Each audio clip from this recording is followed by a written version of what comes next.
Assalamualaikum warahmatullahi wabarakatuh. Subhanaka la ilma lana illa ma 'allamtana innaka antal alimul hakim. Rabbi ishrah li sadri wa yassir li amri wahlul 'uqdatam min lisani yafqahu qawli. Allahumma faqihna fid din wa'allimna at-ta'wil. Segala puji bagi Allah, Tuhan seluruh alam. Segala puji bagi Allah yang telah memberikan kita kekuatan iman, kekuatan Islam, sehingga kita dipertemukan kembali dalam rangka insya-Allah akan membahas salah satu makhluk Allah Subhanahu wa ta'ala yang mulia, yaitu malaikat-malaikat Allah dan tugas-tugasnya. Mudah-mudahan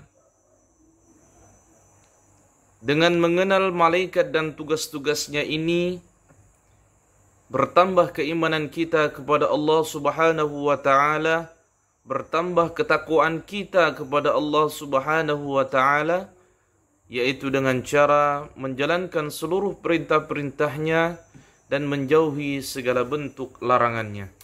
Salawat dan salam semoga tercurahkan keharibaan baginda tercinta Nabiullah Muhammad sallallahu alaihi wasallam.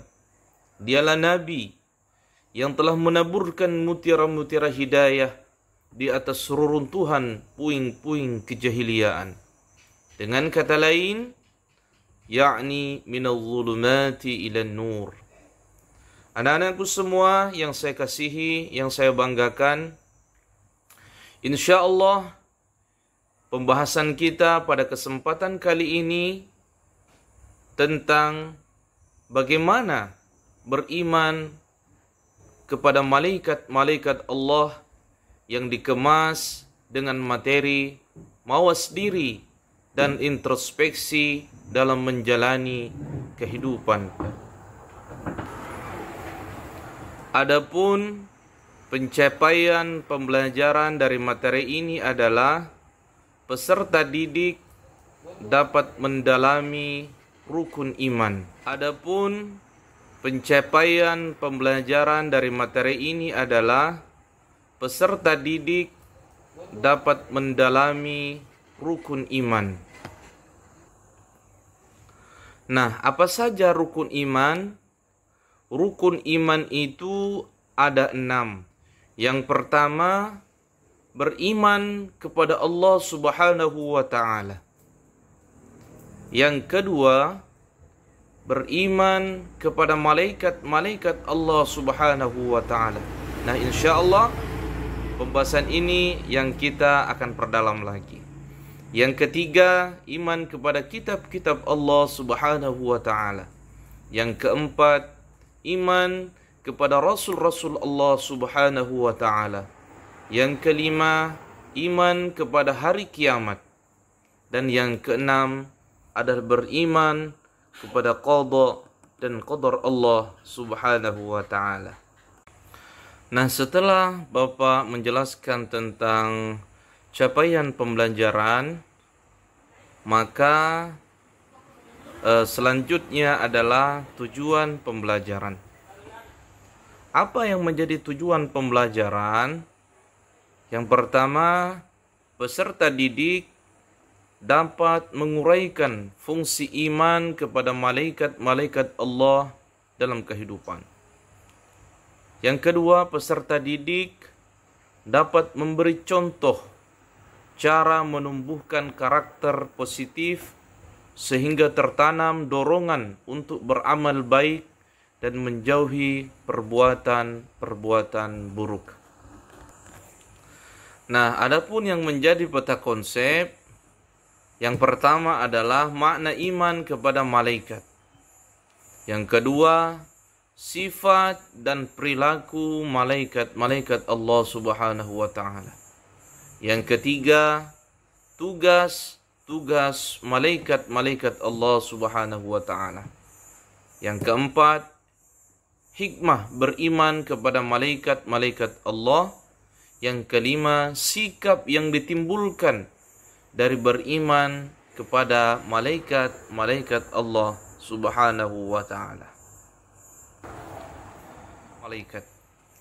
Malaikat Allah Subhanahu wa ta'ala ini Allah ciptakan dari nur ilahi, atau Allah Subhanahu wa ta'ala ciptakan dari cahaya. Dan malaikat ini tidak pernah berbuat maksiat kepada Allah Subhanahu wa ta'ala. Selalu patuh, tunduk kepada Allah Subhanahu wa ta'ala. Nah, ini yang perlu kita ambil pelajaran dalam kehidupan sehari-hari. Malaikat itu la ya'sunallaha ma amarahum wa yaf'aluna ma yu'marun. Malaikat itu selalu patuh dan tunduk kepada Allah Subhanahu wa ta'ala dan selalu mengerjakan apa yang diperintahkan oleh Allah Subhanahu wa ta'ala. Nah, lalu bagaimana kita beriman kepada malaikat-malaikat Allah Subhanahu wa ta'ala? Yaitu meyakini di dalam hati, sepenuhnya di dalam hati, bahwa Allah Subhanahu wa ta'ala menciptakan makhluk yang bernama malaikat yang diciptakan dari cahaya. Jadi malaikat itu Allah ciptakan dari cahaya, dan sifatnya adalah la ya'sunallaha ma amarahum wa yaf'aluna ma yu'marun tadi. Tidak pernah berbuat dosa kepada Allah Subhanahu wa ta'ala, tidak pernah berbuat kemaksiatan kepada Allah Subhanahu wa ta'ala, dan selalu mengerjakan apa yang diperintahkan oleh Allah Subhanahu wa ta'ala. Nah, apa sifat-sifat dari malaikat? Yang pertama adalah malaikat itu senantiasa taat kepada Allah Subhanahu wa ta'ala dan tidak pernah berbuat maksiat kepadanya, sesuai yang Pak Guru jelaskan tadi. Yang kedua, malaikat dapat berubah wujud. Ya, kadang malaikat itu berwujud manusia sesuai dengan kehendak yang telah Allah Subhanahu wa ta'ala perintahkan. Kemudian yang ketiga, malaikat tidak makan dan tidak minum. Yang keempat, malaikat tidak berjenis kelamin. Dan yang kelima, malaikat menyukai manusia yang selalu menunggu waktu salat berjamaah. Jadi anak-anakku semua, kalau kita ingin dicintai malaikat, tepat waktu dalam melaksanakan salat yang diperintahkan Allah Subhanahu wa ta'ala. Nah, sekarang ada 10 malaikat yang wajib kita imani. Yang pertama adalah malaikat Jibril. Yang kedua adalah malaikat Mikail. Yang ketiga adalah malaikat Israfil. Yang keempat adalah malaikat Israel. Yang kelima adalah malaikat Munkar. Yang keenam malaikat Nakir. Yang ketujuh, malaikat Raqib. Yang kedelapan, malaikat Atid. Yang kesembilan, malaikat Malik. Dan yang kesepuluh adalah malaikat Ridwan. Nah, lalu apa tugas-tugas daripada 10 malaikat yang tadi ini? Malaikat Jibril bertugas menyampaikan wahyu kepada Nabi dan Rasul. Yang kedua, malaikat Mikail. Apa tugasnya malaikat Mikail?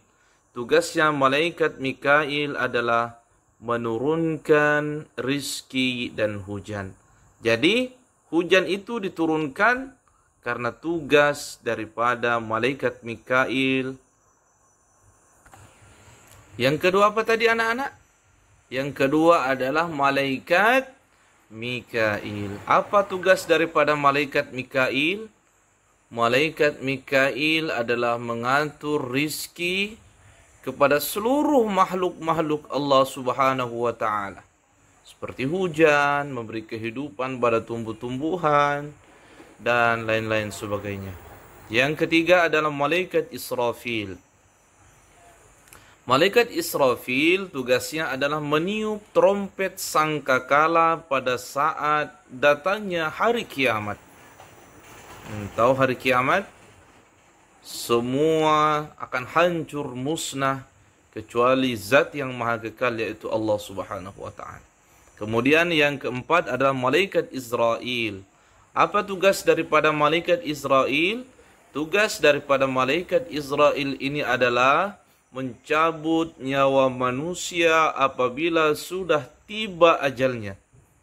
Ya, tidak bisa diundur, tidak bisa dimajukan. Kalau sudah tiba, pasti dicabut oleh malaikat Israel. Yang kelima adalah malaikat mungkar. Apa tugas daripada malaikat mungkar? Tugas daripada malaikat mungkar adalah menanyakan manusia di alam barzakh atau alam kubur. Yang keenam adalah malaikat nakir. Apa tugas daripada malaikat nakir? Tugas malaikat nakir sama mungkar ini sama, yakni menanyai manusia di alam barzakh. Ya, menanyai manusia di alam barzakh. Apa yang ditanyakan? Siapa Tuhanmu? Siapa agamamu? Siapa nabimu? Apa kitab sucimu? Di mana kiblatmu? Dan lain-lain sebagainya. Yang ketujuh, malaikat raqib. Apa tugas daripada malaikat raqib? Tugas daripada malaikat raqib adalah mencatat seluruh amal perbuatan baik manusia. Jadi, tugas malaikat raqib adalah mencatat seluruh amalan baik manusia. Yang kedelapan adalah malaikat atid.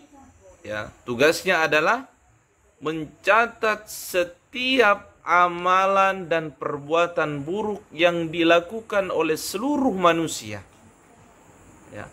Yang kesembilan adalah malaikat malik. Malaikat malik tugasnya adalah menjaga pintu neraka. Sifatnya keras dan tidak mempunyai rasa belas kasihan kepada penghuni neraka.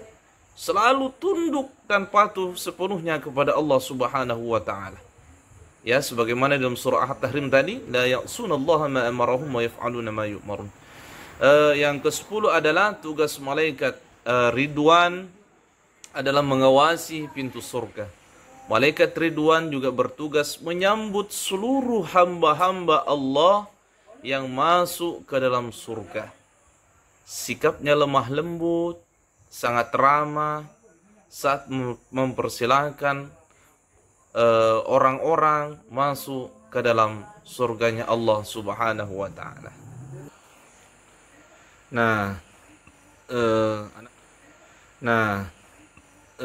Anak-anakku sekalian yang saya banggakan, yang saya hormati, setelah kita mempelajari tentang malaikat-malaikat Allah beserta tugas-tugasnya, yang menjadi pertanyaan sekarang, lalu apa hikmah? Ya, hikmah dari beriman kepada Allah Subhanahu wa ta'ala. Yang pertama adalah merupakan bentuk dari ketakwaan kita kepada Allah Subhanahu wa ta'ala. Jadi beriman kepada malaikat Allah itu merupakan salah satu bentuk ketakwaan kita kepada Allah Subhanahu wa ta'ala. Memperkuat rasa keimanan kita terhadap Allah Subhanahu wa ta'ala, betul-betul mentauhidkan Allah Subhanahu wa ta'ala dalam kehidupan keseharian kita. Ya. Yang ketiga, semakin takjub atas kebesaran Allah Subhanahu wa ta'ala. Jadi hikmah beriman kepada malaikat-malaikat Allah itu adalah kita semakin takjub akan kebesaran Allah Subhanahu wa ta'ala. Ya, tadabbur alam, selalu mawas diri kepada Allah Subhanahu wa ta'ala. Merasa diawasi sehingga berfikir dulu sebelum berbuat. Ya, jadi hikmah beriman kepada malaikat-malaikat Allah itu, diri kita ini selalu diawasi oleh Allah Subhanahu wa ta'ala. Kita harus sadar bahwa kehidupan kita ini ada namanya CCTV Tuhan. Sehingga kita sebelum berbuat harus pikir-pikir dulu. Semangat dalam berbuat kebaikan karena ada malaikat yang mencatat amal kebaikan. Ya, tidak menjadi takabur dengan amal soleh-soleh kita, menghindari keinginan untuk berbuat dosa dan maksiat. Karena setiap dosa dan perbuatan yang kita lakukan, Allah Subhanahu wa Ta'ala telah mengutus malaikat untuk mencatat seluruh amalan buruk manusia. Ya, membuat kita sadar akan adanya alam gaib yang kita tidak tahu. Jadi menjadi semakin yakin akan pertolongan Allah Subhanahu wa Ta'ala dalam kehidupan kita sehari-hari. Sampai disinilah materi yang sempat Pak Guru sampaikan. Mudah-mudahan dengan mempelajari iman kepada malaikat-malaikat Allah ini, keimanan kita bertambah kepada Allah Subhanahu wa Ta'ala, bertambah aktivitas kesolehan kita kepada Allah Subhanahu wa Ta'ala, selalu mawas diri dalam berbuat, dalam bertindak, dan mudah-mudahan kita semua Allah masukkan ke dalam surganya. Amin ya rabbal alamin. Sekian yang sempat saya sampaikan. Mudah-mudahan kita bisa mengambil semua hikmah dan pelajaran yang kita ajarkan pada kegiatan kita pada kesempatan ini. Saya tutup dengan doa kifaratul majlis. Subhanallah bihamdihi, subhanakallahumma wa bihamdika, asyhadu an la ilaha illa anta, wa astaghfiruka wa atubu ilaik. Wassalamualaikum warahmatullahi wabarakatuh.